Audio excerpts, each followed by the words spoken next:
Amore, che stai preparando di buono oggi? Amore, oggi fa caldo. Ho fatto un bel rotolo, zucchine, patate, mascarpone e prosciutto cotto. No, ci metto pure un po' di granella di nocciole sopra, lo metto in frigorifero e me lo mangio. Volete vedere come si fa un rotolo? E pigliate carta e penna e venite a presa a me. Il rotolo alle patate vi è piaciuto? Questa volta lo facciamo patate, zucchine e zafferano. 2 uova, una bustina di zafferano, latte e parmigiano. Adesso mischiamo tutto.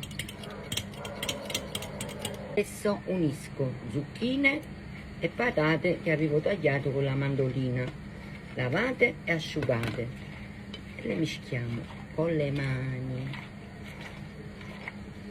Unite un pizzichino di sale, continuate a mescolare. Cada forno e carta da forno, ecco qua, e ci buttate tutto in bisca francesca che avete fatto con le patate, le zucchine, l'uovo, formaggio, zafferano, latte, eccetera eccetera, e poi ve le sistemate così, tanto belli. Eccolo qua, adesso lo mettiamo in forno a 170 gradi per 30 minuti. Datela da noi che ogni tanto. Eccolo qua ragazzi, è pronto. Un altro foglio di carta da forno e poi lo giriamo tutto sopra, così. Ecco qua ragazzi, è pronto. Io adesso ci metto mascarpone, ma voi ci potete mettere a Philadelphia, qualsiasi formaggio cremoso volete.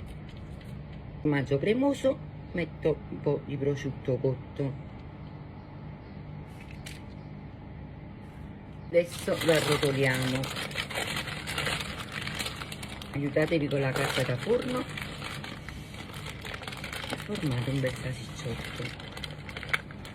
Ecco. E adesso lo mettiamo in frigo per una mezz'oretta. Eccolo qua, è pronto. Adesso lo tagliamo a fettine. Ecco qua.